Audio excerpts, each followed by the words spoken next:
जोहर जोहार जय बाणा दे, जोहर जोहार। सभी सगाजनों को मेरी ओर से जय सेवा, जय बड़ादेव, जय गोंडवाना। तो सगाजनों, मेरे इस चैनल आओ गोंडवाना को जाने को इतना सारा प्यार देने के लिए आपका सहृदय धन्यवाद।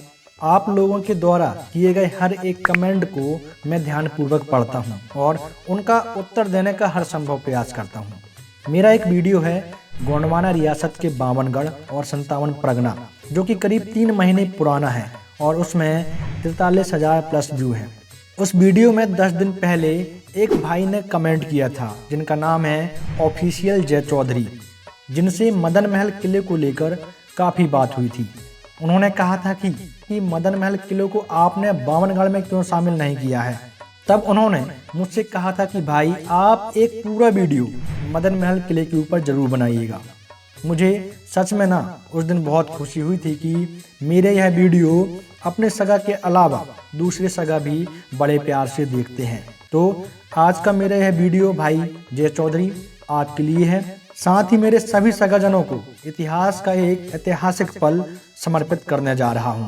तो वीडियो की जानकारी अच्छी लगे तो इसे लाइक शेयर करना नहीं भूलिएगा और कमेंट बॉक्स पर मैं अपनी इंस्टाग्राम आईडी मेंशन किए दे रहा हूं, वहां पर मैसेज करके भी आप अपने सवाल मुझे भेज सकते हैं। तो चलिए इतिहास की ओर रुख करते हैं। यह ऐतिहासिक शानदार इतिहास 12वीं सदी का है। अपने पिता भारती शाह मराबी के पैनवासी होने के पश्चात गोंडवाना की विरासत में 34वें राजा के रूप में गढ़कटंगा की राजगद्दी में जो आसीन हुए थे, वो थे राजा मदन शाह मराबी, जो कि अत्यंत पराक्रमी और साहसी राजा थे, जिन्होंने 1136 ईस्वी से 1156 ईस्वी तक लगभग 20 वर्षों तक शासन किया। अब जानते हैं कि मदन महल किले का निर्माण कैसे हुआ और उसमें क्या खास बात है, साथ ही आज भी उसमें क्या रहस्य है। उसी समय गोंडवंशी राजाओं का राज गढ़कटंगा के मध्य में टेकाम गोत्रधारी राजाओं का लांजीगढ़ साम्राज्य तात्कालीन बालाघाट जिले में था।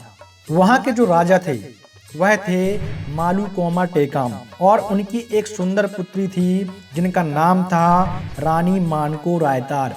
फड़ापन के आशीर्वाद से मदन शाह मराबी और मानको रायतार का विवाह संपन्न हुआ। कहते हैं कि महारानी मानको संगीत कला की शौकीन थी। किंगरी की मधुर धुन सुने बिना उन्हें नींद नहीं आती थी। मनोरंजन की दृष्टि से किंगरी वाद का मधुर धुन सुनने के लिए राजमहल में रानी के द्वारा प्रतिदिन किंगरी वादक अर्थात पाटालीर को बुलाया जाता था। रोज रोज पाटालीर को महल में बुलाना रानी मानको को अच्छा नहीं लगता था, क्योंकि बाकी कार्य अवरुद्ध होते थे। तब उन्होंने अपने मन में आए विचार को राजा के सामने व्यक्त किया और राजा ने उस प्रस्ताव को सहजता से स्वीकार किया।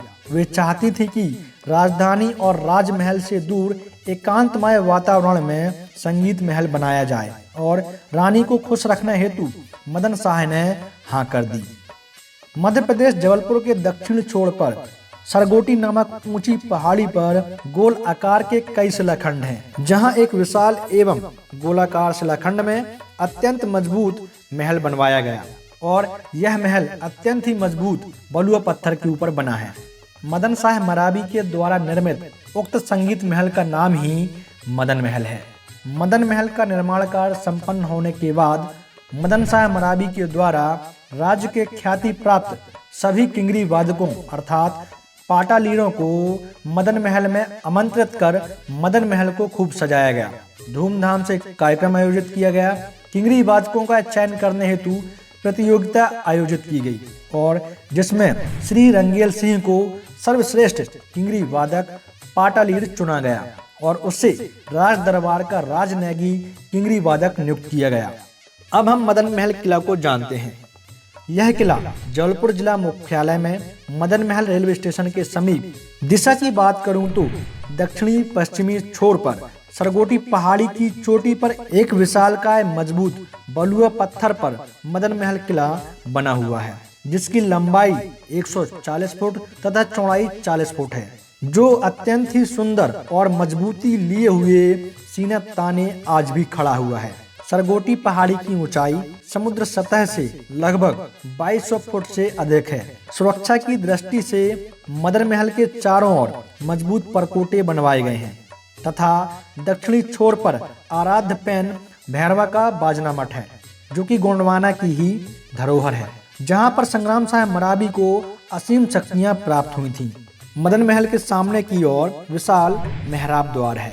ऊपर के 2 मंजिलों में कमरों की व्यवस्था है, जिसमें एक तलघर भी है। अलंकृत द्वार एवं कंगूरे इस भवन को सुंदरता प्रदान करते हैं। इस भवन के ऊपरी भाग से दूर दूर तक विहंगम दृश्य का अवलोकन एवं निरीक्षण किया जा सकता है। पूरे जबलपुर का नजारा आप यहीं से ले सकते हैं। सामने की ओर हाथी खाना, अश्वशाला एवं एक सुंदर बावली भी है।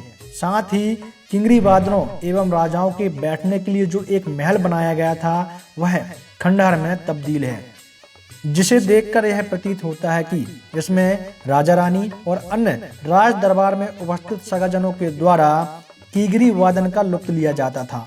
बावली के अलावा पहाड़ी में दक्षिण दिशा में पवित्र रानी ताल भी है। तो ये हो गई मदन महल किले की जानकारी। अब हम जानते हैं मदन महल किले से जुड़े कुछ रहस्य। किले के अंदर एक गुप्त सुरंग है, जो जमीन के अंदर ही अंदर सीधे मंडला में जाकर निकलती है। एक जो मार्ग है वह शारदा माई की ओर जाता है, जहां रानी स्वयं माता शारदा का गौंगू करती थीं। सावन मेला और झंडा प्रथा उन्हीं की देन है, जो 400 साल से अभी भी जारी है। यहाँ के बारे में एक पहेली बहुत प्रचलित है कि मदन महल की छांव में 2 टांगों के बीच जमा गड़ी 9 लाख की 2 सोने की ईंट, जिसके चलते यहाँ के असामाजिक तत्वों के द्वारा किले को काफी क्षतिग्रस्त किया गया। जब रानी दुर्गावती का राजपाट था, तब उन्होंने इसे वॉच टावर के रूप में इस्तेमाल किया, क्योंकि इस किले से बहुत ही दूर का नज़ारा बड़ी ही आसानी से देख लिया जाता था। किले में रानी दुर्गावती की यादें आज भी जुड़ी हुई हैं।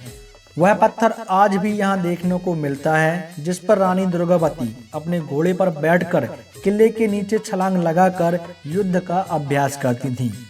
तो सगाजनों, ये रहे मदन महल से जुड़े कुछ रहस्य। और भी रहस्य होंगे जो मुझे नहीं पता। अगर आपको लगता है कि किले की यह जानकारी मेरे द्वारा छूट रही है, तो आप कमेंट करके उसे बता सकते हैं।